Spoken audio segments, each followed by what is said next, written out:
پیارا نبی الحمد للہ نحمده ونستعینه ونستغفره ونؤمن به ونتوکل علیہ ونعوذ باللہ من شرور انفسنا ومن سیئات اعمالنا من يهده الله فلا مضل له ومن يضلله فلا هادي له ونشهد أن لا إله إلا الله وحده لا شريك له ونشهد أن سيدنا ومولانا محمدا عبده ورسوله صلى الله عليه وعلى آله وأصحابه وبارك وسلم تسليما كثيرا كثيرا أما بعد فأعوذ بالله من الشيطان الرجيم بسم الله الرحمن الرحيم وقل للمؤمنات يغضضن من أبصارهن قال النبي صلى الله عليه وسلم الحياء شعبة من الإيمان أو كما قال النبي عليه الصلاة والسلام رب اشرح لي صدري ويسر لي أمري واحلل عقدة من لساني يفقهوا قولي اللهم صل على سيدنا مولانا محمد في أول كلامنا اللهم صل على سيدنا مولانا محمد في أوسط كلامنا اللهم صل على سيدنا مولانا محمد في آخر كلامنا. معزز اسلامی خواتین، اللہ تبارک تعالیٰ کے ہم پر بہت ہی کروڑوں اربوں خربوں احسانات ہیں. اگر ہم کو ایسی زندگی ملے کہ لاکھوں کروڑوں سال جیے، سجدے میں جا کر اللہ کا شکر ادا کریں، لاکھوں کروڑوں سال کی زندگی اور سجدے تو ختم ہو سکتے ہیں، لیکن اللہ کی نعمتیں، اللہ کا احسان کبھی ختم نہیں ہوگا. قرآن شریف میں اللہ تعالی نے فرمایا وَإِن تَعُدُّوا نِعْمَةَ اللَّهِ لَا تُحْصُوهَا، اگر آپ اللہ کی نعمتوں کو گننا چاہیں تو شمار نہیں کر سکتے. انسان کی آنکھ کی روشنی اگر چلی جائے، لاکھوں روپے خرچ کرتا ہے کہ روشنی واپس آ جائے، تب پتہ لگتا ہے کہ انسان کی آنکھوں کی روشنی اور آنکھوں کی بصارت اور آنکھوں سے دیکھنے کی قیمت کیا ہے. کسی کی کان سے سننے کی طاقت کمزور ہو جائے، جو مشین لگاتے ہیں، اس کی کتنی بڑی قیمت ہے.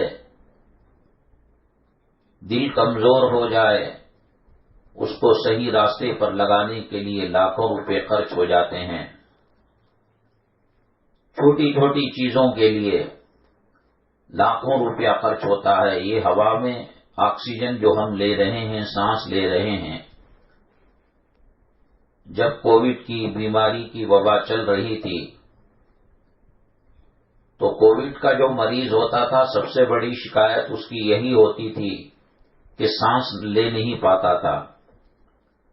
آکسیجن رکھا جاتا تھا تو وہ آکسیجن ایک دن میں بعض جگہوں پر 3,500 روپے کا خرچ ہو جاتا تھا. ماں کے گود سے لے کر قبر تک کوئی 70 سال جیتا ہے، کوئی 80 سال، کوئی 100 سال، کوئی 35 سال، کوئی 40 سال. دوسری نعمتوں کو چھوڑ کر صرف آکسیجن کا حساب لگایا جائے، کروڑوں روپے انسان کے لگ جائیں گے ہوا کے لینے میں. بنو اسرائیل کے اندر ایک عابد تھا، اللہ کی عبادت کرنے والا، دن میں روزہ رکھتا، شام میں عبادت کرتا. اور اپنے پریوار، اپنے خاندان، قبیلے، گاؤں سے کٹ کر پہاڑ کے دامن میں زندگی گزارا کرتا تھا۔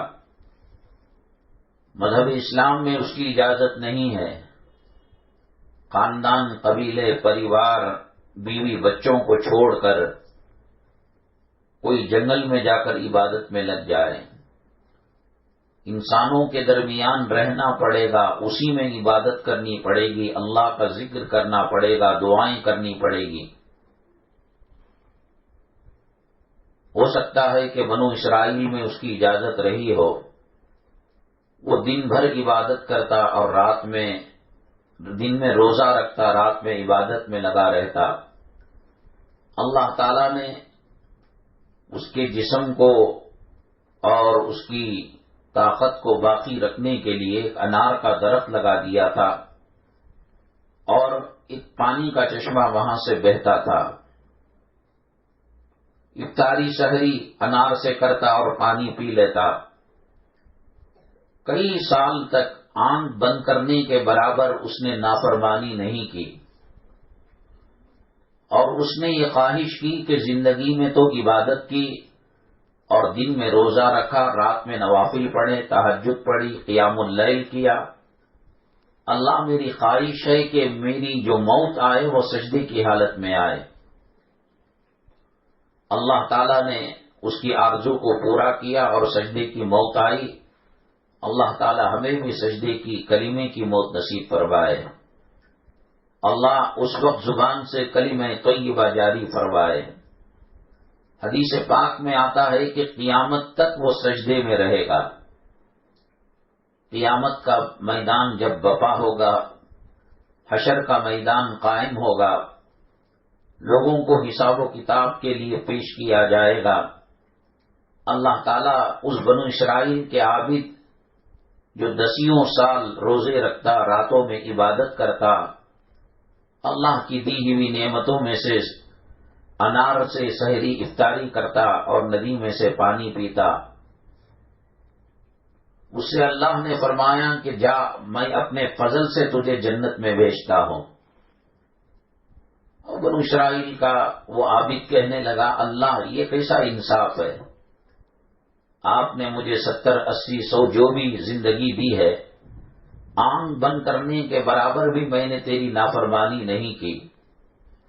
میری بیوی بچوں کی طرف سے مجھے ہو سکتا ہے عبادت کرنے میں رکاوٹ بنے، خاندان، قبیلے، سماج، سوسائٹی، معاشرے اور گاؤں میں رہنے کی وجہ سے ہو سکتا ہے کہ پل بھر کے لیے تیرے ذکر سے اور تیری عبادت سے دوری ہو جائے۔ میں نے تمام چیزوں کو قطع نظر کر دور کر پہاڑ کے غار میں چلا گیا تھا اور وہیں عبادت کیا کرتا تھا۔ اتنے سالوں کی عبادت، روزے، سجدے، ذکر، استغفار، اور آپ کہہ رہے ہیں کہ آپ کے فضل سے جاؤں میں نے تو عبادتیں کی، اس کا ثواب ملنا چاہیے، اس کا بدلہ ملنا چاہیے۔ اللہ تعالیٰ نے کہا فرشتوں سے، ذرا ان کو میدان محشر گھما کر لاؤ۔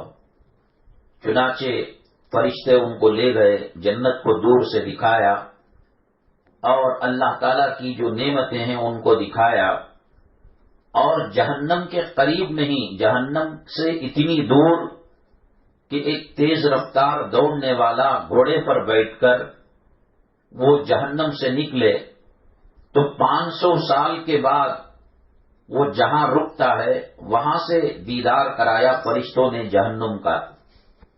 یہ نہیں کہ قریب دہلیز کے پاس لے جا کر، دریچے کے پاس لے جا کر، اگر ایک تیز رفتار گھوڑا جہنم کے دروازے سے نکلے تو 500 سال کے بعد جہاں پر رکتا ہے اتنی دوری سے جہنم کو دکھایا، کہا کہ دیکھ لو یہ اللہ کا عذاب ہے، اللہ کے نافرمانوں کو دیا جاتا ہے، یہ سانپ ہے، یہ بچھو ہے، اور یہ پیپ ہے، یہ لہو ہے، یہ غسلین ہے، فلاں فلاں ہے۔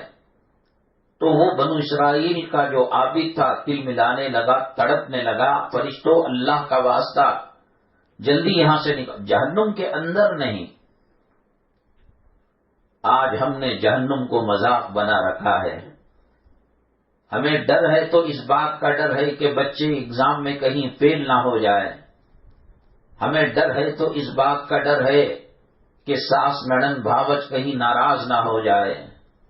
ہمیں ڈر ہے تو اس بات کا ڈر ہے کہ خاوند طلاق نہ دے دے اور دوسری کو اپنا نہ لے. ہمیں ڈر ہے تو اس بات کا ڈر ہے کہ کینسر کا مرض نہ آ جائے، ایڈز کا مرض نہ آ جائے، کووڈ کا مرض نہ آ جائے، کرونا نہ آ جائے. اللہ کے عذاب کا ڈر ہمارے دلوں سے شیطان نے نکال دیا ہے. ہم دنیا میں اس قدر مصروف ہوئے، ایسا لگتا ہے کہ ہمیں دنیا میں جینے کے لیے اللہ نے پیدا کیا. حدیث پاک میں نبی کریم جناب محمد الرسول اللہ صلی اللہ علیہ وسلم نے فرمایا، ان الدنیا خلقت لکم، یہ 7 زمین 7 آسمان، یہ اللہ کی تمام مخلوق تمہارے فائدے کے لیے بنائے گئے ہیں. سورج، چاند، ستارے، ہوا، سمندر کا پانی، زمین کے پانی کے چشمے، کنویں، پھل پھلالی، ترکاری، یہ تمام انسان کے لیے پیدا کیے گئے. وَإِنَّكُمْ خُلِقْتُمْ لِلْآخِرَةِ، اور انسانوں تمہیں آخرت کے لیے پیدا کیا گیا ہے.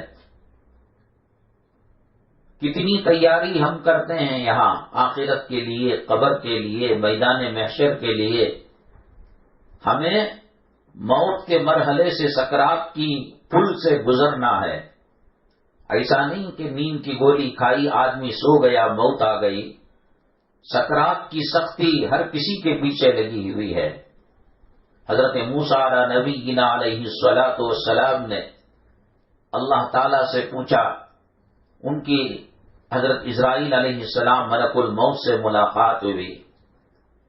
اللہ سے درخواست کی کہ حضرت اسرائیل علیہ السلام سے میری ملاقات ہو.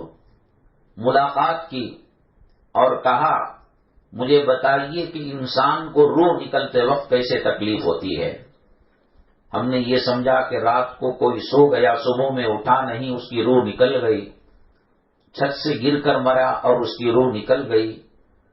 ٹرک، بس اور لاری اس کے اوپر چل گئی، وہ مر گیا، اس کی روح نکل گئی. ہوائی جہاز کا ایکسیڈنٹ ہو گیا، آگ لگ گئی، اس کی روح نکل گئی. نہیں، ہم دنیا میں چند سیکنڈ سمجھتے ہیں کہ اس کی روح نکلی ہے. وہ چند سیکنڈ عالم برزخ کے اعتبار سے ایک دوسری اللہ کی دنیا کی طرف سے پتہ نہیں کتنے 100 سال اس کو لگیں گے، کتنے دسیوں سال لگیں گے کہ یہ 4 سیکنڈ 5 سیکنڈ 2 منٹ میں جو تڑپ کر مرا، وہ آخرت کی اسکیل اور آخرت کی ترازو سے تولا جائے تو بہت لمبی مدت ہوتی ہے.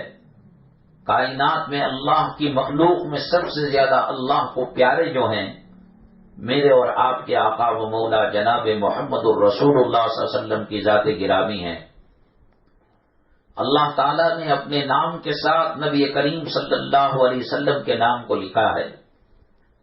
نبی کریم صلی اللہ علیہ وسلم کی توہین اللہ کی توہین ہے. آپ امام الانبیاء ہیں، آپ خاتم الانبیاء ہیں، آپ سید الاولین ہیں، آپ سید الآخرین ہیں، آپ ساقی کوثر ہیں، شافی محشر ہیں. قیامت کے دن آپ کے ہاتھ میں لواء الحمد، حمد کا جھنڈا ہوگا. قیامت کے دن جب پیغمبر، اولیاء، اتقیاء، متقی، پرہیزگار، نمازی نفسی نفسی کی حالت میں ہوں گے، حضرت عیسیٰ علیہ السلام کہیں گے کہ مریم کا مجھے کچھ پتا نہیں. حضرت لوط علیہ السلام کہیں گے میری بیوی کا مجھے کچھ پتا نہیں. حضرت ابراہیم علیہ السلام کہیں گے آذر کا کچھ پتا نہیں. میں بچ جاؤں تو بہت بڑی بات ہے. ایسی نفسا نفسی کے عالم میں جب لوگ نفسی نفسی کی حالت میں ہوں گے، عقائد و عالم جناب محمد الرسول اللہ صلی اللہ علیہ وسلم سجدے میں پڑے ہوئے ہوں گے. اللہ کہے گا ارفع رأسک یا محمد، اے محمد صلی اللہ علیہ وسلم اپنا سر مبارک اٹھائیے. سل تعطا، آپ کہیے کہ کس کو جہنم سے نکالنا ہے، جنت کا پروانہ دینا ہے، عرش کا سایہ دینا ہے، حوض کوثر کا جام دینا ہے. ایسی حالت ہوگی قیامت کے دن. وہ نبی کریم صلی اللہ علیہ وسلم سب نفسی نفسی کے عالم میں ہوں گے، لیکن آپ شفاعت کا پروانہ اور جب سورج ایک نیزے کے برابر سر کے اوپر ہو جاتا ہے، آدمی پسینے میں شرابور ہو جاتا ہے، ڈوب جاتا ہے، ایسے موقع پر اللہ کے نبی صلی اللہ علیہ وسلم سے کہا جائے گا آپ اپنا سر مبارک اٹھائیے، مانگیے، دیا جائے گا۔ وہ ذات گرامی نبی کریم صلی اللہ علیہ وسلم کی جب مرض الوفات کے اندر آپ تشریف لائے، آپ کو مرض الوفات ہوا، اتنی سخت تکلیف ہوتی تھی، اتنی سخت پریشانی ہوتی تھی۔ امی جان عائشہ صدیقہ رضی اللہ تعالی عنہا کے حجرے میں آپ آرام فرما رہے ہوتے، سختی کی وجہ سے سکرات کی بے ہوش ہو جاتے، ایک برتن میں پانی ہوتا اور اس پر دونوں ہتھیلیاں مار کر چہرے انور پر اور جسم پر ملتے، اللہم اعینی علی سکرات الموت، اے اللہ سکرات کی سختی بہت ہو رہی ہے، میری مدد فرما، میری نصرت فرما۔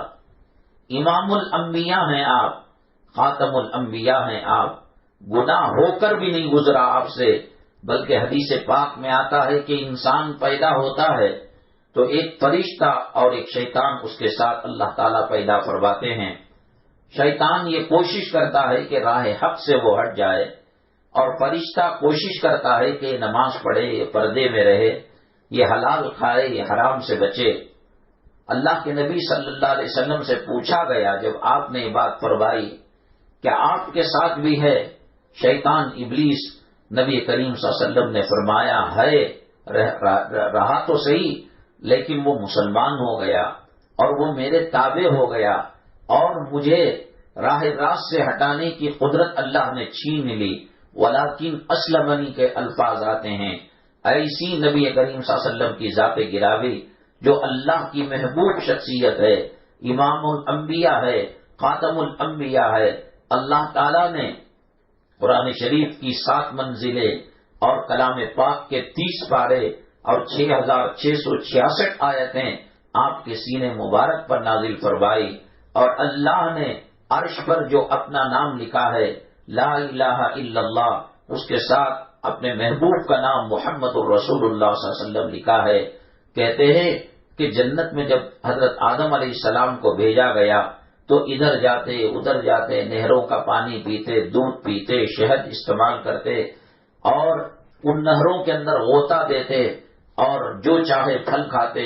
وَفِيهَا مَا تَشْتَهِيهِ الْأَنفُسُ وَتَلَذُّ الْأَعْيُنُ، نفس جو چاہے گا وہ ملے گا، آنکھوں کو ٹھنڈک کرنے والی چیزیں ملیں گی، لیکن ایک خاتون اور ایک بیوی نہ رہنے کی وجہ سے وہ حیران پریشان تھے۔ اللہ تعالیٰ نے حضرت حوا علیہ السلام کو ان کی پسلی سے پیدا فرمایا، ان کے جسم سے نکالا، اور جب حضرت آدم علیہ السلام ہماری ماں دادی حضرت حوا علیہ السلام کو چھونا چاہا اور آپ کے قریب آنا چاہا، اللہ تعالیٰ نے کہا اے آدم، آپ کو آپ کی بیگم ایسے ہی نہیں ملے گی، باہر دینا پڑے گا۔ حضرت آدم علیہ السلام نے کہا اے اللہ، میں تیرا ہوں، یہ جنت تیری ہے، یہاں کے محل تیرے ہیں، یہاں کی ندیاں تیری ہیں، یہاں کے حور، یہاں کے غلمان تیرے ہیں، سب کچھ تیرا، میں بھی تیرا، حوا بھی تیری، تیرے قدرت سے اور تیرے کن سے فیکون ہو گیا ہے، ہم کیا مہر ادا کریں؟ کوئی کارخانہ نہیں ہے، کوئی ریال نہیں ہے، کوئی ڈالر نہیں ہے، کوئی دینار نہیں ہے، کوئی درہم نہیں ہے، کوئی کرنسی نہیں ہے، کیسے مہر ادا کرے؟ اللہ تعالیٰ نے کہا اے آدم، تم دنیا میں بھیجا جائے گا تمہیں، اور تم سے ذریت نکلے گی اور نسل انسانی پیدا ہوگی، پیغمبر آئیں گے، انبیاء آئیں گے، رسول آئیں گے، اور سب سے آخر میں جو میرے محبوب ہیں محمد صلی اللہ علیہ وسلم، وہ تشریف لائیں گے دنیا میں، ان پر ایک مرتبہ درود بھیجو، تمہارا مہر ادا ہو جائے گا۔ اتنا اونچا مقام ہے۔ جنت کے درخت جب ایک دوسری ٹہنی کو لگتی ہے تو سر آواز آتی ہے، وہاں جنت کے جو درختوں کی سرسری آواز جو آتی ہے وہ نبی کریم صلی اللہ علیہ وسلم پر درود پڑھتے ہیں۔ ان کے اوپر یہ حالت گزری کہ موت کے مرحلے کے اندر سکرات کی سختی آئی، سکرات کی پریشانی آئی، اور جب ہوش میں آئے، 2 صحابہ کے مونڈوں پر ہاتھ رکھ کر پاؤں کھینچے جا رہے تھے زمین پر، نماز پڑھنے کے لیے پڑھانے کے لیے محراب نبوی صلی اللہ علیہ وسلم میں تشریف لے جانے لگے۔ آج کہاں ہے تیاری؟ کیا آج موت کی سختی ختم ہو گئی؟ کیا آج عذاب جہنم بجھا دیا گیا؟ کیا جہنم کی آگ ٹھنڈی ہو گئی؟ کیا قبر نے پسلیاں ملانا چھوڑ دیا؟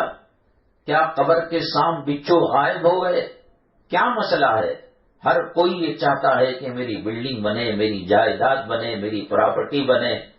کون یہ دعا کرتا ہے، کوشش کرتا ہے کہ موت آئے تو کلمے کی موت آئے، موت آئے تو سجدے کی موت آئے، موت آئے تو فرشتہ یوں سنائے خوشخبری، یا ایتھا النفس المطمئنہ ارجعی الی ربک راضیۃ مرضیہ، اے نفس مطمئنہ اللہ کی طرف ہنسی خوشی تو چلیا، فادخلی فی عبادی وادخلی جنتی، میرے نیک بندوں میں تیرا شمار ہوگا اور میری جنت میں تجھے داخل کروں گا۔ کہاں ہے فکریں؟ میری مائیں اور بہنیں، دو گھر ہیں، ایک گھر کے اندر 70 سال رہنا ہے اور ایک گھر کے اندر مان لیجئے کہ 50,000 سال رہنا ہے یا 1,00,000 سال رہنا ہے۔ کس پر ہم زیادہ محنت کریں گے؟ جس گھر کے اندر 50,000 سال رہنا ہے، 1,00,000 سال تک رہنا ہے، اسی حساب سے وہ مکان تعمیر کیا جائے گا۔ اور جس گھر کے اندر 50 سال، 40 سال، 30 سال، 70 سال، 90 سال جینا ہے اور رہنا ہے، اس پر کون بے وقوف محنت کرے گا؟ کسے دنیا میں کس انسان کو قرار ہے؟ یہاں کون ہمیشہ ہمیشہ زندہ رہتا ہے؟ جو اپنی طاقت اور قوت کے بل بوتے پر پہاڑوں کو تراشتے تھے اور لوہے کو ہاتھ میں پگھلا دیتے تھے اور موڑ دیتے تھے۔ وَثَمُودَ الَّذِينَ جَابُوا الصَّخْرَ بِالْوَادِ وَفِرْعَوْنَ ذِي الْأَوْتَادِ الَّذِينَ طَغَوْا فِي الْبِلَادِ فَأَكْثَرُوا فِيهَا الْفَسَادَ فَصَبَّ عَلَيْهِمْ رَبُّكَ صَوْتَ عَذَابٍ۔ قوم سمود کے اندر کتنی طاقت تھی، قوم عاد کے اندر کتنی طاقت تھی، قوم شعیب کے اندر کتنی طاقت تھی۔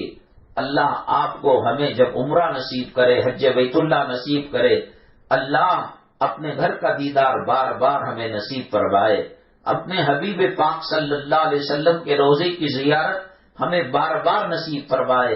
اللہ ہمیں توفیق دے کہ آج ہم دور سے درود شریف پڑھتے ہیں، ایک وقت وہ آئے نبی کریم صلی اللہ علیہ وسلم کی روضے کی جالی کے پاس کھڑے ہو کر روبرو، جیسے بیٹا ماں سے ملتا ہے، خطاب کرتا ہے، اور جیسے خامن بیوی سے اور بیوی خامن سے بات چیت قریب سے کیا کرتی ہے، وہ وقت لائے اللہ کہ وہاں روضے کی جالی کے پاس کھڑے ہو کر یوں کہے، الصلاۃ والسلام علیک یا رسول اللہ، الصلاۃ والسلام علیک یا حبیب اللہ، الصلاۃ والسلام علیک یا خیر خلق اللہ۔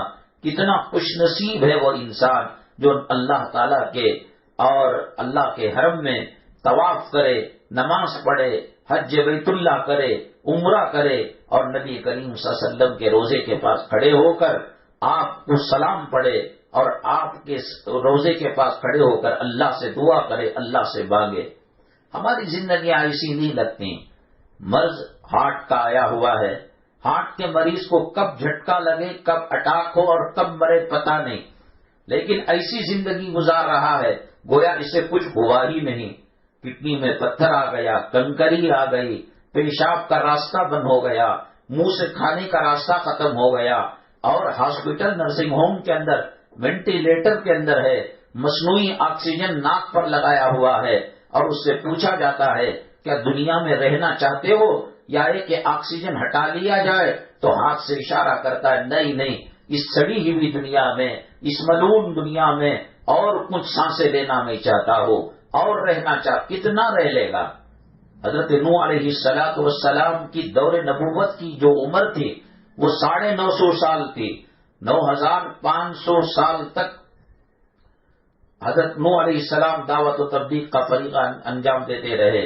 اس کے علاوہ کتنی زندگی آپ نے گزاری، اس کے باوجود خواب میں کسی نے حضرت نوح علیہ السلام کو دیکھا اور پوچھا، اے نوح اتنی بڑی زندگی گزار کر گئے، آپ نے دنیا کو کیسے پایا؟ کہا ایک چھوٹا سا کمرہ ہے، حجرہ ہے، روم ہے، اس کے 2 دروازے ہیں، ایک دروازے پر ان لکھا ہوا ہے اور ایک دروازے پر آؤٹ لکھا ہوا ہے، ان کے دروازے سے حیات مانگ کر زندگی مانگ کر اللہ سے میں داخل ہوا، میری سانسیں چل رہی تھی اور آؤٹ کے دروازے سے ملک الموت نے میرا پنجہ مڑوڑ دیا اور میری روح قبض ہو گئی۔ بس اس زندگی کا خلاصہ ہے۔ آپ دلی جائیے، آگرہ جائیے، راجستھان جائیے، ایسے محل پرانے راجا مہاراجا بادشاہ لوگ بنائے ہیں۔ مجھے یہ لگتا ہے کہ انہوں نے یہ سمجھ لیا ہوگا ہماری جوانی کبھی ختم نہیں ہوگی، ہمارے سر کے بال کبھی سفید نہیں ہوں گے، ہمارے گھٹنوں میں درد کبھی نہیں آئے گا، ہمارے آنکھوں میں چشمہ کبھی نہیں نکلے گا، ہماری کمر، ہماری پیٹھ یوں کی طرح کمے گی نہیں اور کمان کی طرح مڑے گی نہیں۔ پتہ نہیں کیا سمجھ رکھا تھا انہوں نے اس دنیا کو۔ اللہ کے نبی صلی اللہ علیہ وسلم فرماتے ہیں ایک سلام کے بعد دوسرے سلام کی مجھے گارنٹی نہیں ہے، ممکن ہے اس درمیان ملک الموت آ کر میری روح قبض کر کے لے چلے جائے۔ ہمیں موت کی تیاری کرنا ہے، ہمیں کفن کی تیاری کرنا ہے، ہمیں سکرات کے سامنا کرنے کی تیاری کرنا ہے، ہمیں قبر کے اندر اترنا ہے۔ یوٹیوب کے اندر جہاں ٹک ٹاک دیکھا جاتا ہے یا من پسند کے ڈرامے یا من پسند کی کامیڈی یا من پسند کی فلمیں دیکھی جاتی ہیں، اس کے اندر کچھ چیزیں ایسی بھی ہیں کہ اسے دیکھ کر عبرت حاصل کی جا سکتی ہے۔ کچھ مناظر ایسے بھی دیکھیے کہ قبر کو کھودا جا رہا ہے اور اس کے اندر کفن کو رکھا جا رہا ہے، میت کو رکھا جا رہا ہے، آخری مرتبہ سرانے کی گھانٹی کو کھولا جا رہا ہے، پیروں کی گھانٹی کو کھولا جا رہا ہے، کمر کی گھانٹی کو کھولا جا رہا ہے۔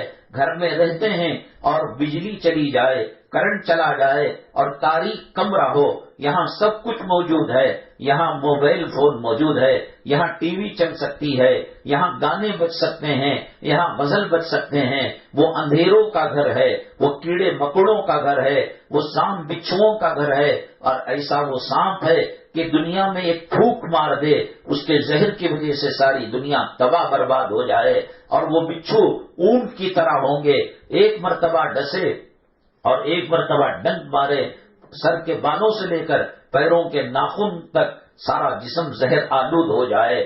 قبر نے کسی کو نہیں چھوڑا۔ ایک بچے کا جنازہ مدینہ طیبہ میں جا رہا تھا، امی جان عائشہ صدیقہ رضی اللہ تعالیٰ عنہا اس بچے کے جنازے کو دیکھ کر فرمانے لگی اگر قبر کو معاف کرنا ہوتا اس بچے کو معاف کر دیتی، لیکن اس بچے کے ساتھ بھی قبر پسلیاں ملانے کی کوشش کرتی ہے اور پھر اللہ کے حکم سے ہٹ جاتی ہے۔ حضرت زینب نبی کریم صلی اللہ علیہ وسلم کی صاحبزادی، آپ کی نور نظر، آپ کی نقد جگر انتقال ہوا اور قبر کے پاس کھڑے ہو کر آقا دو عالم صلی اللہ علیہ وسلم کے آنکھوں میں آنسو آ گئے۔ کسی نے شاید یہ سمجھا ہوگا بیٹی کے جدائی کے صدمے میں رو رہے ہیں اور بیٹی کے مرنے کے صدمے میں رو رہے ہیں۔ صحابہ کرام نے عرض کیا اے اللہ کے نبی صلی اللہ علیہ وسلم، آپ کے آنکھوں سے آنسو مبارک کیوں نکل رہے ہیں؟ فرمایا اللہ نے مجھے بیٹی کی قبر کے منظر کو دکھایا، میں نے دعا کی اللہ بیٹی کے ساتھ کیا معاملہ ہو رہا ہے، تو قبر نے میری بیٹی کو بھی معاف نہیں کیا، پسلیاں ملانے کی کوشش کی۔ میری بیٹی بہت نازک ہے، بہت کمزور ہے اور بہت صدمے دنیا کے اندر سہے ہیں، اسے بھی قبر نے معاف نہیں کیا۔ ہم کس کھیت کے مولی ہیں، نہ نماز کا اہتمام کرتے ہیں، نہ روزوں کا اہتمام کرتے ہیں، نہ کلام پاک صحیح تجوید کے ساتھ پڑھنا آتا ہے، نہ درود پاک کا اہتمام کرتے ہیں۔ ہماری صبح دنیا کے لیے، ہماری دوپہر دنیا کے لیے، ہماری شام دنیا کے لیے، بچوں کی تعلیم کے لیے، بچوں کے ایجوکیشن کے لیے، بچوں کو ڈاکٹر بنانے کے لیے، بچوں کو لائر بنانے کے لیے، ہماری زندگی کی کدو کاوش صبح کے نہار پیٹ سے لے کر سورج غروب ہونے تک، رات کے آنے تک مرد ادھر ادھر منہ مارتا ہے تاکہ کچھ پیسے کما لے اور گھر کی روزی گزر جائے، ایک سائٹ بنائی جائے، ایک گھر بنایا جائے، ایک اپارٹمنٹ بنایا جائے، بڑے بچے کو وہ دے دیا جائے، بیچ والی لڑکی کو یہ دے دیا جائے اور چھوٹے بچے کو وہ دے دیا جائے، داماد کو یہ دے دیا جائے۔ یہ کون سی زندگی ہے میری مائیں اور بہنیں؟ یہاں تو 60-70 سال رہنا ہے، قبروں کے اندر نہ جانے کتنے لاکھ سال کے بعد قیامت آئے گی اور کتنے ہزار سال بعد قیامت آئے گی۔ قبر کے لیے ہم نے کیا تیاری کی ہے؟ آخرت کے لیے ہم نے کیا تیاری کی ہے؟ قرآن صاف کہتا ہے اذا الشمس كورت واذا النجوم انكدرت واذا الجبال سيرت واذا العشار عطلت۔ آج یہ چمکتا ہوا سورج بے نور ہو جائے گا، یہ پہاڑ پگھل جائیں گے اور دھنی ہوئی روئی کی طرح ہوا کے اندر اڑنے لگیں گے، اور پہاڑ جب زمین سے نکل جائیں گے اور میغ کو اکھاڑ دیا جائے گا، اذا زلزلت الارض زلزالها واخرجت الارض اثقالها وقال الانسان ما لها، زمین کے اندر زلزلہ برپا ہوگا، چاند بے نور ہو جائے گا، ستارے گر کر ٹوٹ کر زمین کی طرف گریں گے اور زمین کے اندر زلزلہ برپا ہوگا، سمندر کے اندر آگ لگائی جائے گی، بیٹی کی شادی کی فکر ہے، بیٹوں کی شادی کی فکر ہے، مرد کی فکر ہے، صحت کی فکر ہے، ٹوائلٹ کے اندر پانی چی رہا ہے اس کی فکر ہے، گیزر آٹومیٹک والا خراب ہو گیا اور چولہا خراب ہو گیا، فریج واشنگ مشین کا کام آ گیا، قرضہ آ گیا، آخر ان جھمیلوں کے اندر مبتلا ہو کر سکرات کی سختی جو نبی کریم صلی اللہ علیہ وسلم کے ساتھ پیش آئی، اور حضرت موسیٰ علی نبینا علیہ الصلوۃ والسلام نے اللہ سے دعا کی اسرائیل علیہ السلام سے ملاقات ہو، اسرائیل علیہ السلام سے پوچھا موت کیسے آتی ہے، روح کیسے نکلتی ہے؟ حضرت اسرائیل علیہ السلام نے کہا آنکھ کو روشن کیا جائے، کئی من لکڑیوں کے اوپر پیٹرول ڈال کر تیل ڈال کر اس کو جلایا جائے اور خاک کی ایک ہانڈی اور خاک کی ایک بہت بڑا دیگچا اس کے اوپر رکھا جائے اور اتنا تپایا جائے کہ وہ دیگچا آگ کی طرح سرخ ہو جائے، اور ایک زندہ چڑیا کو اس دیگ کے اندر ڈال دیا جائے اور اوپر ڈھکن بند کر دیا جائے، چڑیا کو اڑنے بھی نہ دیا جائے اور مرنے بھی نہ دیا جائے۔ اس چڑیا کو جو تکلیف ہوتی ہے اے موسیٰ، اس سے زیادہ تکلیف انسان کی روح نکلنے کے وقت ہوتی ہے۔ ایسے میں شیطان آ کر بہکاتا ہے ایمان سے ہٹ جاؤ، ماں کی شکل لے کر آتا ہے، خاوند کی شکل لے کر آتا ہے، مرد جس سے دنیا میں انسان جس سے دنیا میں محبت کرتا تھا، بیٹے سے کرتا تھا، بیٹی سے کرتا تھا، ماں سے کرتا تھا، باپ سے کرتا تھا، بیگم سے کرتا تھا اور بیگم خاوند سے کرتی تھی، اللہ نے اس کو اختیار دیا ہے کہ وہ ان کی محبوب کی شکل اپنا کر وہ میت کے سامنے آتا ہے، سکرات کی سختی والے کے سامنے آتا ہے اور آ کر کہتا ہے میں تمہاری ماں ہوں، میں نے کبھی تمہارا برا نہیں چاہا، کلمے سے ہٹ جاؤ، خدا کا انکار کر دو، نبی کا انکار کر دو، کلمہ طیبہ کا انکار کر دو۔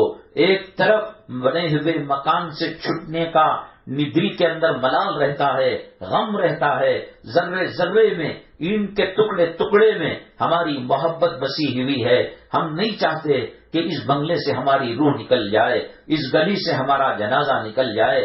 میری ماں اللہ تبارک تعالیٰ اگر مرنے کے بعد ناک سے منہ سے کان سے خون جاری نہ کرتا، اس کا پیٹ پھول نہ جاتا، اس کے پیشاب پاخانے کے راستے سے غلاظت نہ نکالتا، نہ جانے کتنے لوگ اپنے خامندوں کو، اپنی اولاد کو، اور خامند اپنی بیوی کو، ماں باپ اپنے بچوں کو گھروں میں رکھتے، لیکن اللہ نے ایسا نظام رکھا ہے کہ دوست و احباب آتے ہیں، کبھی ہفتہ رہتے ہیں، کبھی مہینہ رہتے ہیں، کبھی سال رہتے ہیں، لیکن جس بیوی کو وہ اپنی جان من کہتا تھا، اپنی لیلا کہتا تھا، اپنی محبوبہ کہتا تھا، وہی بیوی روتے روتے بے ہوش ہو جاتی اور ہوش میں آئی تو کہتی اب اس کا پیپ نکلنے لگا ہے، پیٹ پھولنے لگا ہے، غلاظت کی جگہ سے گندگی نکلنے لگی ہے، اس کو جلدی سے غسل دے دو، اس کو جلدی سے کفن دے دو۔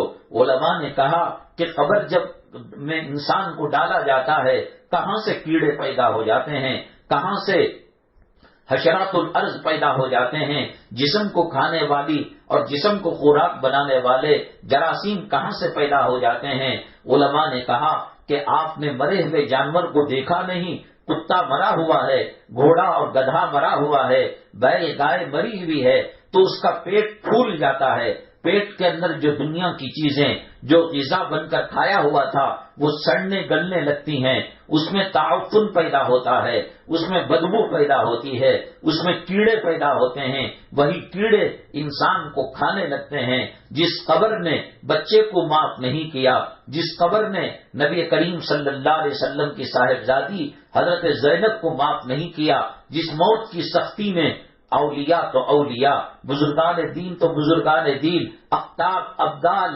رسول پیغمبر، صاحب انجیل اور صاحب توریت، صاحب زبور تو دور کی بات، اللہ کی محبوب شخصیت جناب محمد الرسول اللہ صلی اللہ علیہ وسلم کی ذات گرامی کے ساتھ یہ معاملہ ہوا.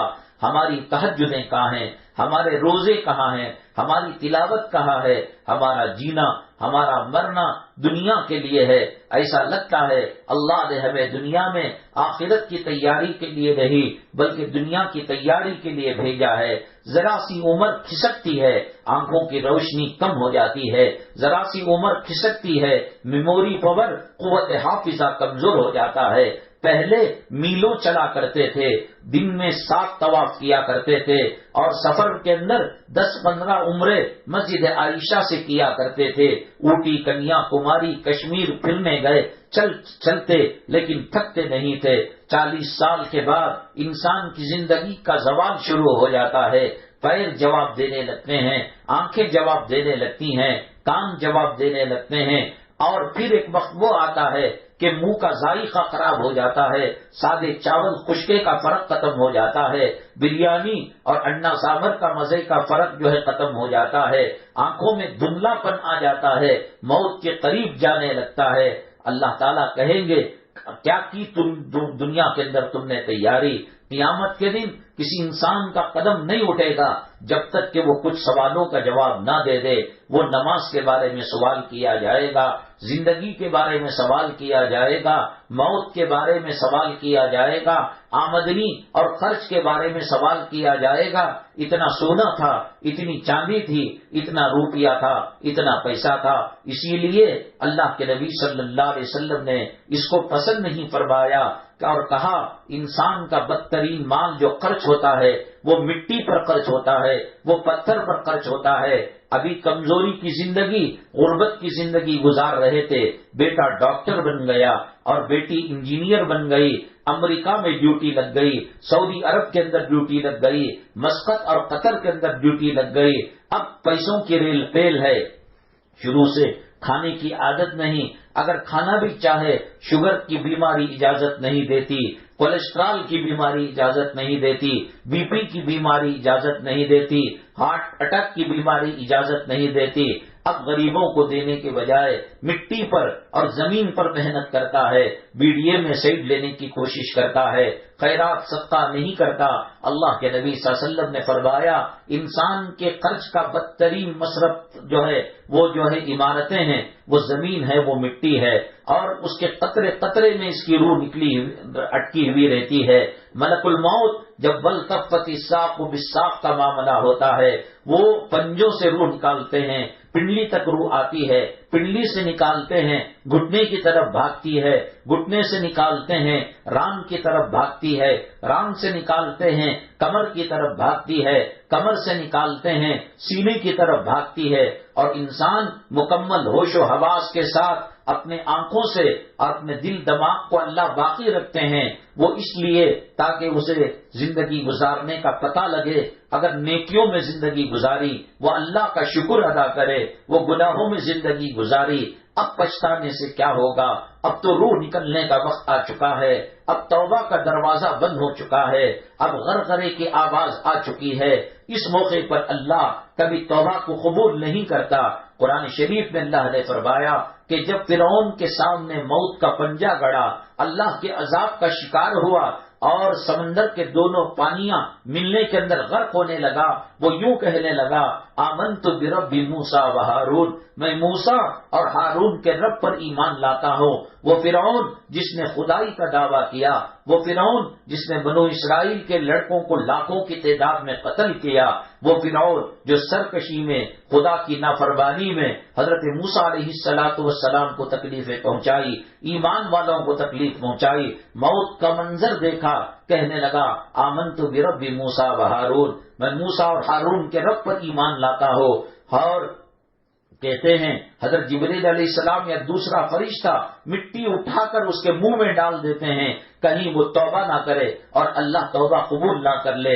اللہ نے کہا آن وقد عصیت قبل وکنت من المفسدین. ارے بے وقوف کہیں کہ حضرت موسیٰ تجھے سمجھاتے رہے، حضرت ہارون تجھے سمجھاتے رہے، حضرت موسیٰ پر نازل کردہ اللہ کی کتاب توریت تجھے سمجھاتی رہی، بنو اسرائیل کے علماء تجھے سمجھاتے رہے، اب تو ایمان لاتا ہے، آن وقد عصیت قبل وکنت من المفسدین، فساد کرنے والا، قتل کرنے والا اور جھگڑا کرنے والا تو تھا، اللہ ایسے موقع پر توبہ کو قبول نہیں کرتے۔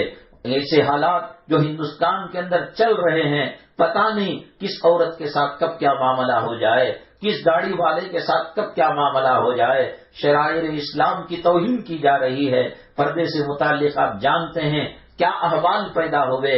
اللہ تبارک تعالیٰ ان فتنوں سے ہماری حفاظت فرمائے۔ اللہ کے نبی جناب محمد الرسول اللہ صلی اللہ علیہ وسلم نے فرمایا، قیامت کے قریب فتنے ایسے نازل ہوں گے جیسے اندھیری رات کے اندر اندھیری کی ٹکڑیاں حملہ کرتی ہے، اندھیریاں انسان پر اور زمین پر حاوی ہونے کی کوشش کرتی ہیں، جیسے پانی کے قطرات آتے ہیں، بارش کے قطرات آتے ہیں، ایسے فتنے آئیں گے۔ ایک ایمان والا کسی قبر پر ہاتھ رکھ کر کہے گا، کاش میں قبر کے اندر ہوتا۔ کلمے سے پھرائے جانے کی کوشش کی جائے گی، قرآن سے دور رکھنے کی کوشش کی جائے گی، نبی کریم صلی اللہ علیہ وسلم کے زندگی اور حیات طیبہ سے کٹ کر زندگی گزارنے کی تو کوشش کی جائے گی۔ آج ہمارے نقاب کو کیا ہو گیا، آج ہمارے پردے کو کیا ہو گیا، آج ہمارے برقعے کو کیا ہو گیا، وہ صدائیں کہاں چلی گئی جب تہجد کی بات مائیں، تہجد کے وقت کے بعد مائیں اپنے بچوں کو جگاتی تھی، سورہ یاسین کی آواز گھروں سے آتی تھی، مغرب کے بعد کھانا نہیں ملا کرتا جب تک کہ سورہ واقعہ اور سورہ یاسین کی تلاوت نہیں ہو جاتی۔ آج بچوں کے ہاتھ میں اینڈرائڈ موبائل ہے جس کے اندر وہ پب جی گیم کھیلتے ہیں، وہ کارٹون دیکھتے ہیں، قرآن کے مقابلے میں ان کو کارٹون اچھا لگتا ہے، اور نوجوانوں کو تہجد اور اشراق اوابین کے مقابلے میں ان کو کمپیوٹر کے اندر فلمیں دیکھنا، ناٹکیں دیکھنا، گیمز دیکھنا اچھا لگتا ہے۔ جب ہم دنیا کی طرف متوجہ ہوئے، اللہ نے سجدوں کی حلاوت اور سجدوں کی مٹھاس ہم سے چھین لی، ذکر کا مزہ اللہ نے چھین لیا۔ آج لوگ کہتے ہیں وقت پر نماز بھی پڑھ لیتے ہیں اور وقت پر ٹی وی بھی دیکھ لیتے ہیں، ایک برتن میں پیشاب بھی ڈالا جائے اور اس کے اندر عرق گلاب بھی ڈالا جائے، یہ کیسا ہو سکتا ہے میری مائیں اور بہنیں؟ ایک دل کے اندر اللہ کے قرآن کو بھی ڈالا جائے، ذکر کو بھی ڈالا جائے، درود پاک کو بھی ڈالا جائے، اور پھر گندی فلموں کو بھی دیکھا جائے، ناچ گانے کو دیکھا جائے۔ میری مائیں اور بہنیں، آج گھروں کے اندر جو رونا رویا جاتا ہے کہ کمائی میں برکت نہیں، بیماریوں پر بیماریاں ہیں، اور کہتے ہیں کہ صاحب یہ فلاں چیز کی نحوست ہے، امریکہ میں اس لیے عذاب آیا، فلسطین کا معاملہ اس لیے خراب ہوا، افغانستان اور غازہ پٹی کا معاملہ اس لیے ہوا، اور ہندوستان کے اندر فلاں حکومت آ گئی اس لیے ہوا۔ ہم اللہ کے قرآن سے پوچھتے ہیں، اے قرآن تو یہ بتا ہماری اذانوں کو کیوں ختم کیا جا رہا ہے، ہماری نمازوں پر کیوں پابندی لگائی جا رہی ہے، ہمارے مدرسوں پر بلڈوزر کیوں چل رہے ہیں، ہمارے مسجد کے میناروں کو کیوں منہدم کیا جا رہا ہے، ہماری عورتوں کی عزت اور غیرت کا لباس برقعے اور حجاب پر حملہ کیوں ہو رہا ہے؟ قرآن کہتا ہے نہ امریکہ والوں کا قصور ہے، نہ اسرائیل والوں کا قصور ہے، نہ یہود کی غلطی ہے، نہ نصارہ کی غلطی ہے، نہ کفار و مشرکین کی اس کے اندر مداخلت ہے۔ قرآن کے 25ویں پارے میں اللہ فرماتے ہیں وَمَا أَصَابَكُم مِّن مُّصِيبَةٍ فَبِمَا كَسَبَتْ أَيْدِيكُمْ وَيَعْفُو عَن كَثِيرٍ۔ اے میری مخلوق، اے مسلمانوں، جو حالات پیش آتے ہیں وہ حالات تمہارے گناہوں کی وجہ سے ہیں۔ کیا ہم نے نماز کا مذاق نہیں اڑایا؟ کیا ہم نے برقعے کا مذاق نہیں اڑایا؟ برقع کس کو کہتے ہیں؟ عورت کی زینت چھپ جائے، عورت کا حسن چھپ جائے، عورت کی خوبصورتی چھپ جائے، اور وہ برقع جس کے اندر پتہ نہ لگے کہ 17 سال کی بچی جا رہی ہے یا 70 سال کی بڑھیا جا رہی ہے۔ اسلامک بوٹیک نام پر 5,000 3,000 سے لے کر 45,000 اور 70,000 تک کے برقعے ہیں، اس کے اندر ایسا چمکی کا کام کیا ہوا ہے، زری کا کام کیا ہوا ہے، وہ برقع کم نائٹی زیادہ لگتا ہے، وہ نوجوانوں کی ہوس کو، وہ زنا کی شہوت کو آگ لگاتا ہے۔ وہ 70 سال 80 سال کا بوڑھا جس کے کفن کا لٹا بازار میں آ چکا ہے، جس کی قبر خود کر تیار ہو گئی ہے، ایک اس کا پاؤں قبر میں ہے اور ایک اس کا پاؤں انسان کی آبادی اور گھروں میں ہے، وہ اس بڑھیا عورت کو اور میک اپ کر کر برقع پہننے والی لڑکی اور عورت کو دیکھ کر اس کی شہوت اور زنا کی خواہش بننے لگتی ہے. ہم نے برقعے کا مذاق اڑایا، ہم نے نیل پالش کا استعمال کیا، ہم نے لپسٹک کا استعمال کیا. بہوؤں کو تراشنے پر اللہ کے نبی صلی اللہ علیہ وسلم نے لعنت برسائی ہے. لعن اللہ الموسلہ والمستوسلہ. اور یہ بہویں بنانے والی اور بہوؤں کو تراشنے والی دونوں پر اللہ کی لعنت ہے. ہمیں جو ہے شیطان نے وسوسہ پیدا کر دیا ہے کہ دنیا میں چہرہ بنانے کے لیے آئے ہیں. وہ برقع جو پردے کا کام کرنا تھا، آج جو واقعہ ہو رہا ہے پوری دنیا کے اندر کہ مسلمانوں کے پردے کی بات کی جا رہی ہے، مسلمانوں کے حجاب کو چھیننے کی بات کی جا رہی ہے. ہم رسول پاک صلی اللہ علیہ وسلم کے دیے ہوئے ہدیے اور تحفے کو قدر کر کر سنت سمجھ کر استعمال کرتے، آج یہ برے دن دیکھنے نہیں آتے. ہمارے چہروں سے اور ہمارے جسم سے کوئی برقع نوچتا نہیں تھا. ہم نے چمکیاں لگا کر، زر کا کام کر کر، چہرے کو اوپر اسکارف پہن کر اور چہرے کو کھلا رکھ کر، ہاتھوں پاؤں کو کھلا رکھ کر ہم نے اس کا مذاق اڑایا. اور جب نعمت کی ناقدری کی جاتی ہے اللہ اس نعمت کو چھین لیتے ہیں. اسلام کی برکت سے اللہ نے ہمیں نماز دی، اسلام کی برکت سے اللہ نے ہمیں قرآن دیا، اسلام کی برکت سے اللہ نے نبی کریم صلی اللہ علیہ وسلم کا طور طریقہ دیا، اسلام کی برکت سے اللہ تعالیٰ نے حج بیت اللہ دیا، اسلام کی برکت سے نبی کا ریاض الجنہ ملا، مسجد نبوی ملی، اور نبی صلی اللہ علیہ وسلم کا گنبد خضرا کو دیکھنے کی اور نبی کے روضے کی جالی کو چھونے کی اللہ نے توفیق دی. یہ پردہ دیا، یہ حجاب دیا، یہ برقع دیا، ہم نے ناقدری کی، ایسا چست بنایا کہ ایک اندھا آدمی بھی اپنے دل کے اشارے سے اس کو پہچان لے. وہ رحمت کو اللہ کی طرف سے ہمیں متوجہ کرنے والا برقع اب عذاب کو لینے والا بن گیا، گھر کے اندر نحوستیں اور بیماریوں کو لانے والا بن گیا. وہ برقع جس میں عورت کے حسن کو چھپایا جاتا ہے، حسن کو چار چاند لگانے والا بن گیا. میری ماں، جب انسان مرتا ہے اس کا جسم برف کی طرح ٹھنڈا ہونے لگتا ہے. آپ کے گھر میں فریج ضرور ہوگا، باٹل آپ نیچے کے خانے میں رکھیں گے، پانی ٹھنڈا ہوگا، لیکن وہی بوتل آپ فریزر کے اندر رکھیں گے، کولڈ جو ہے زیادہ ہوتا ہے اور سردی زیادہ ہوتی ہے تو وہ برف بن کر جم جاتا ہے، اور گرمی سے چیز پگھلتی ہے، ٹھنڈک سے چیز جم جاتی ہے. اگر ناخنوں پر کوئی پالش لگی ہوئی ہے، ہونٹوں پر لپسٹک لگی ہوئی ہے اور چہرے پر میک اپ کا سامان لگا ہوا ہے، خدا نہ کرے ایکسیڈنٹ ہو گیا، دل کا دورہ پڑا یا چھت گر کر مر گئی عورت، تو بتائیے ٹھنڈی چیز سے وہ نیل پالش کو کیسے نکالا جائے گا، ہونٹوں پر لگی ہوئی لپسٹک کو کیسے نکالا جائے گا، چہرے پر کیا ہوا میک اپ کیسے نکالا جائے گا. اللہ تھوڑی نہ یہ سنے گا کہ نہیں اللہ ہم گھر جا کر نکال دیتے تھے، ہم شکرانے کی تیاری کیے ہوئے تھے، ہم ولیمے اور نکاح کی تیاری کیے ہوئے تھے، ہم جو ہے میاں بیوی کی شادی کی سالگرہ کی تیاری کیے ہوئے تھے. بچے کے اللہ کچھ سننے والا نہیں ہوگا. اور جیتے جی آج جتنے نیل پالش بن رہے ہیں، لپسٹک بن رہے ہیں، میں نے آپ کو بتایا کہ مرغی کی چربی اور گائے اور حلال جانوروں کی چربی انسان کے جسم کی گرمی سے پگھل جاتی ہے، اس لیے اس میں نیل پالش میں بکرے اور جو ہے گائے بیل اور بھینس کی چربی نہیں ڈالی جاتی، خنزیر سور پگ کی چربی ڈالی جاتی ہے. وہ اتنی ہارڈ ہوتی ہے کہ انسان کی جسم کی گرمی اس کو پگھال نہیں سکتی.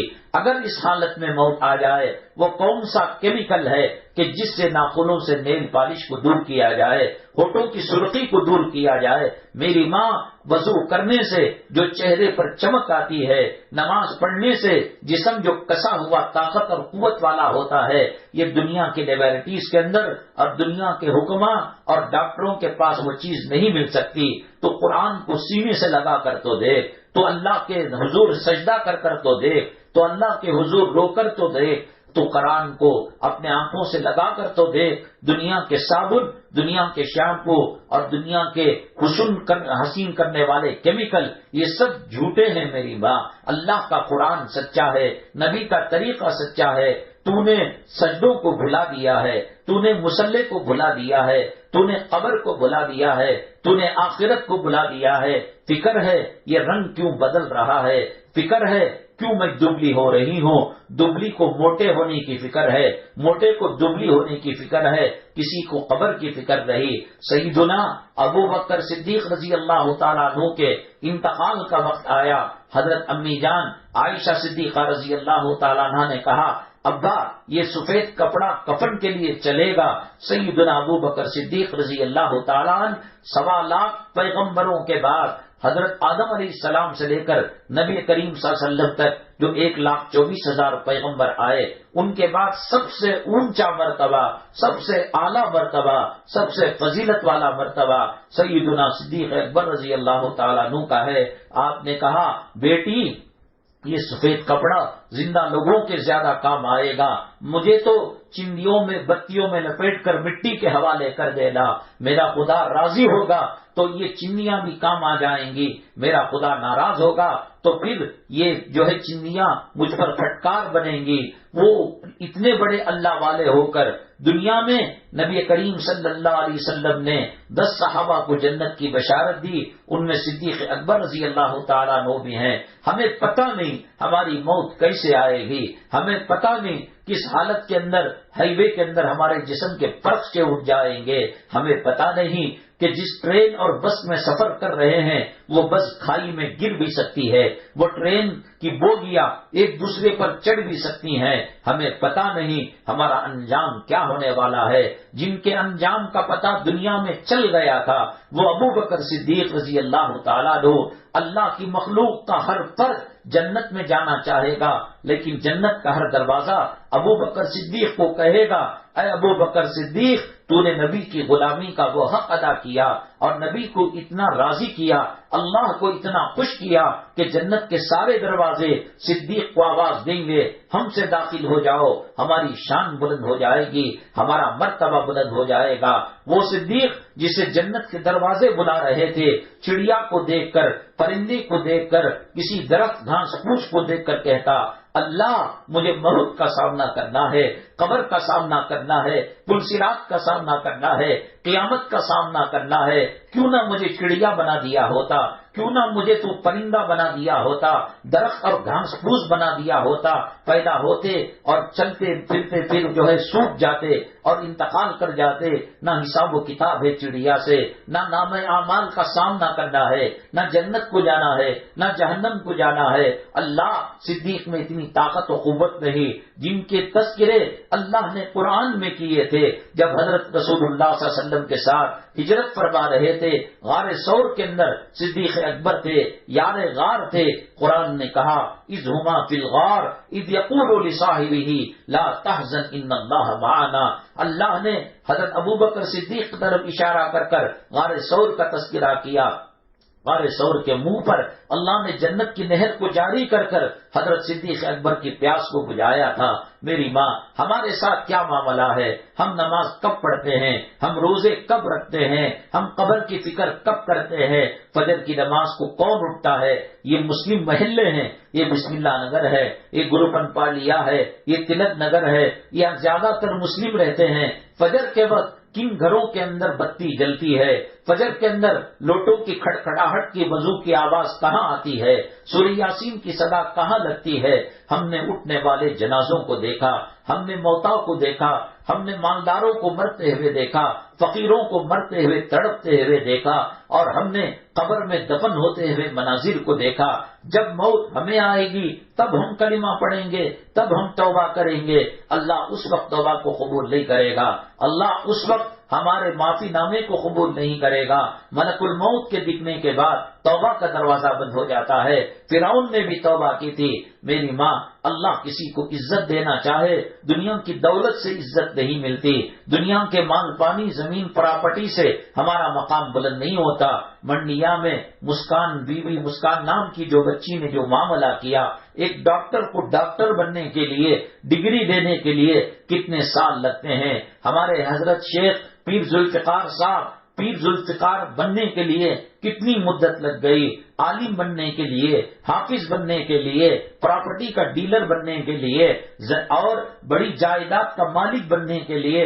تاج محل کتنے دنوں میں بنا، لال قلعہ کتنے دنوں میں بنا، فتح پور سیکری کا بلند دروازہ کتنے دنوں میں بنا، سال لگ گئے، 40,000 50,000 مزدور تاج محل کے بنانے میں لگ کر 20 سال کی مدت میں تاج محل کو بنایا گیا۔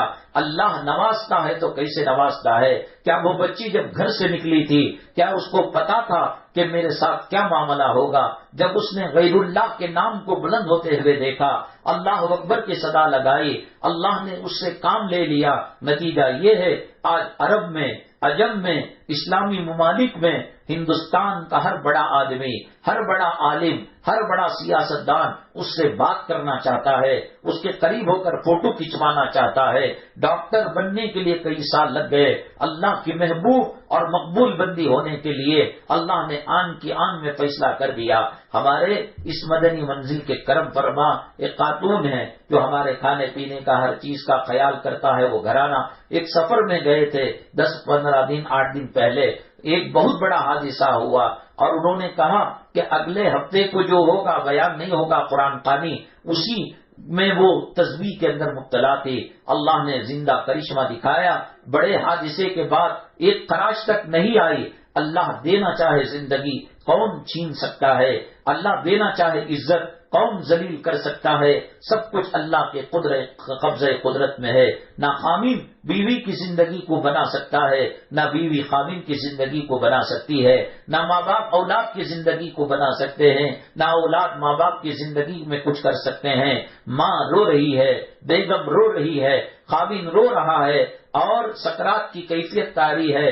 زمزم ملا ہوا دودھ کا چمچ اس کے حلق میں ڈالا جاتا ہے اور اللہ فرماتے ہیں اے ملک الموت خبردار، پانی میں، دودھ میں اور دنیا کی چیزوں میں اس کا نام ختم ہو چکا ہے، وہ منہ میں رہ جاتا ہے اور ملک الموت اس کی روح قبض کر کے لے چلے جاتے ہیں۔ میری ماں، اللہ تبارک تعالیٰ کی فطرت یہ ہے کہ وہ عذاب قبر کو ظاہر نہیں کرتے، کیونکہ ہمارا جو ایمان ہے وہ غائب پر ایمان ہے، علم غیب ہے۔ اللہ کو دیکھا نہیں، اللہ کو مان لیا، نبی کو دیکھا نہیں، نبی پر ایمان ہے، قرآن اترتے ہوئے دیکھا نہیں، قرآن پر ایمان ہے، قبر کی زندگی کو نبی نے بیان کیا، ہم نے مان لیا، محشر کو دیکھا نہیں، محشر کو مان لیا، فرشتوں کو دیکھا نہیں، فرشتوں کو مان لیا، توریت زبور انجیل کو دیکھا نہیں، ان کتابوں کو مان لیا، سوالات پیغمبروں کو دیکھا نہیں، ان پر ایمان لے کر آئے۔ اللہ کو نہیں دیکھا، اللہ کے عرش کو نہیں دیکھا،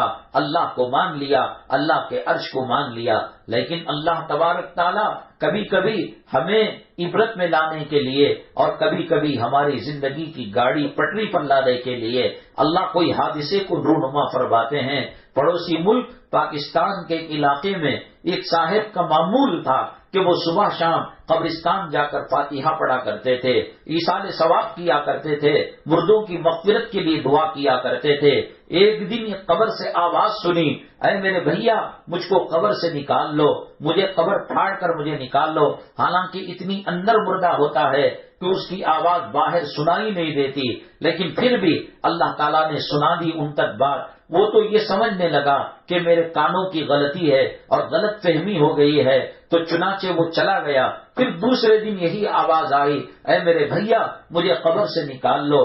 پھر اس نے بھی یہی سمجھا کہ کوئی دوسری آواز ہوگی۔ پھر تیسرے دن کہا، مانتے کیوں نہیں، میں زندہ ہوں، مجھے قبر سے نکال لو۔ اور خواب میں آ کر بھی بتایا۔ اس زمانے کے علماء سے اس نے جا کر مشورہ کیا کہ اس کے طریقے سے قبر سے آواز آ رہی ہے۔ علماء نے کہا ٹھیک ہے، اگر صحیح معنوں میں ہوش و حواس کے ساتھ تم سن چکے ہو، قبر کو کھود کر اس میت کو باہر نکال سکتے ہو سکتا ہے کوما میں گئی ہو اور مردہ سمجھ کر دفن کر دیا گیا ہو۔ قبر جو کھودی اس نے جو کفن کی چمڑیاں تھیں اپنے جسم کو ڈھانک لیا اور اس سے کہا کہ جاؤ میرے گھر سے چادر لے کر آؤ، بڑا کپڑا لے کر آؤ۔ اور پھر اس کے بعد جب کپڑا لایا گیا اپنے جسم کو ڈھانپ لیا اور دوڑتی ہوئی اپنے گھر کے اندر گئی اور گھر کے بالا خانے میں اوپر کے کمرے میں جا کر اندر سے اس نے کنڈی لگا لی۔ ماں آئی، آواز دیا، باپ آواز دی، بھائی بہنوں نے، اس کے خاندان پریوار والوں نے اور اس علاقے کے علماء نے آواز دی۔ یہ کنڈی نہیں کھول رہی تھی، لاک نہیں کھول رہی تھی۔ اس کے بعد جب بہت اصرار کیا تو اس بچی نے کہا اگر کسی میں دم ہو، طاقت ہو، میری جو ہے جسم کو دیکھ کر اسے صبر کرنے کی، برداشت کی قوت ہو، وہ کھولے۔ چنانچہ 2 علماء کو مشورے سے چنا گیا، اس نے کنڈی کھولی، اور جب یہ دروازے کھول کر اندر گئے تو حیران ہو گئے، پریشان ہو گئے۔ اس کے سر کے بال غائب تھے، اس کے ہونٹ کٹے ہوئے تھے، اندر سے لمبے لمبے دانت اکھڑے ہوئے تھے، ہاتھوں کے ناخن لمبے لمبے تھے، اور ان کو کھینچ کر اس کو نکالا گیا ہوا تھا، اور جسم کے اندر عجیب قسم کے کیڑے مسلط تھے۔ اس سے کہا یہ کیوں معاملہ پیش آیا؟ اس نے کہا میں جب دنیا میں زندگی پھرتی تھی اپنے سر کے بالوں کو لہرا کر غیر محرموں کو دکھایا کرتی تھی۔ ہونٹوں کا کیا ہوا؟ اس پر لپسٹک لگاتی تھی، پوچھ پوچھ کر جہاں قبر کے بچھو اور قبر کے کیڑوں نے کاٹ کاٹ کر میرے ہونٹوں کو چاٹ کر ختم کر دیا۔ یہ ناخنوں کو کیا ہوا؟ میں نیل پالش لگا کر دوسروں کو دکھاتی تھی اور شان پتی جتاتی تھی، میرے حسن کے جلوے میرے گاؤں کے اندر مشہور تھے، اللہ نے میرے ساتھ یہ معاملہ کیا۔ اللہ کا دستور یہ ہے قبر کے عذاب کو دکھاتے نہیں، اللہ کا دستور یہ ہے کہ ایمان بالغیب ہو، لیکن کبھی کبھی ایسی چیزیں اس لیے دکھاتے ہیں کہ انسان کو یقین ہو جائے عذاب قبر برحق ہے، اللہ کے یہاں پکڑ برحق ہے۔ حدیث پاک میں آتا ہے نبی کریم جناب محمد الرسول اللہ صلی اللہ علیہ وسلم جب معراج کے اندر تشریف لے گئے، جہنم کے اندر آپ نے دیکھا عورتوں کو سر کے چوٹی اور سر کے بالوں سے لٹکا کر ان کے اوپر آگ جلائی جا رہی ہے۔ نبی کریم صلی اللہ علیہ وسلم نے حضرت جبرائیل علیہ السلام سے پوچھا یہ کون عورتیں ہیں، یہ کون خواتین ہیں؟ بال کنگے میں اٹک جائے، 2-1 بال کتنی تکلیف دیتے ہیں، پوری کی پوری چٹیا پر رسی باندھ کر اس کو لٹکا کر آگ کے شعلے اس کے اوپر جلائے جائے تو پھر کیا معاملہ ہوگا؟ تو حضرت جبرائیل علیہ السلام نے کہا یہ آپ کی امت کی وہ عورتیں ہیں، وہ خواتین ہیں جو جس سر کا پردہ نہیں کیا کرتی تھی، بالوں کا لحاظ نہیں کیا کرتی تھی۔ میری ماں 1/4 بال نماز کی حالت میں دکھ جائے اس کی نماز ٹوٹ جاتی ہے، یا ایسے مہین باریک کپڑے میں دوپٹہ بنا ہے جس کی وجہ سے سر کے بال نظر آئے، اللہ قیامت تک نماز کو قبول نہیں کرے گا۔ ایسی حالتیں جو دنیا میں ہمارے ساتھ پیش آ رہی ہے، یہ خدا کی نافرمانی میں ہم مبتلا ہو گئے، قرآن کو ہم نے چھوڑ دیا، ذکر کو ہم نے چھوڑ دیا۔ ہمیں شادیوں کے اندر نوجوان پٹیاں بن کر، بچیاں لڑکیاں بن کر گھومنا اچھا لگتا ہے، نمازی عورت بھی شادی کے محفل میں نماز پڑھنے کو عیب سمجھتی ہے۔ ہم نے دین کا مذاق کیا، ہم نے قرآن کا مذاق کیا، ہم نے رسول اللہ صلی اللہ علیہ وسلم کی سنتوں کا مذاق کیا۔ وَمَكَرُوا وَمَكَرَ اللَّهُ، ہم نے یہ مذاق کیا، اللہ تعالیٰ نے بھی ہمارے ساتھ یہ معاملہ کیا۔ اللہ تبارک تعالیٰ ہمیں خطاؤں سے بچنے کی توفیق نصیب فرمائے، اللہ ہمارے گناہوں کو معاف فرمائے، اللہ دین پر چلنا آسان فرمائے، اللہ چاہتے نہ چاہتے دین اسلام کے لیے ہمیں قبول فرمائے، اللہ ایمان اور استقامت کے ساتھ ایمان پر جڑے رہنے کی توفیق نصیب فرمائے، اللہ ایمان پر کلمہ طیبہ پر خاتمہ فرمائے۔ جو بیمار ہیں اللہ صحت و شفا نصیب فرمائے، جو میاں بیوی کے جھگڑے ہیں اللہ دلوں میں الفت محبت مودت نصیب فرمائے، جو بچے ماں باپ کے نافرمان ہیں اللہ انہیں فرمانبردار بنائے، اور جو بچے ایگزام دے رہے ہیں اللہ انہیں اونچی کامیابی نصیب فرمائے، اللہ قرآن سے، نماز سے، پردے سے سچی محبت نصیب فرمائے۔ آمین واخر دعوانا الحمدللہ رب العالمین، الحمدللہ رب العالمین، والصلاة والسلام علی سید المرسلین وعلی آلہ وصحبہ اجمعین ومن تبعہم بإحسان الی یوم الدین۔ اللہم ارحم امت محمد صلی اللہ علیہ وسلم، اللہم اصلح امت محمد صلی اللہ علیہ وسلم، اللہم فرج عن امت محمد صلی اللہ علیہ وسلم۔ سبحان ربک رب العزة عما یصفون وسلام علی المرسلین والحمد للہ رب العالمین۔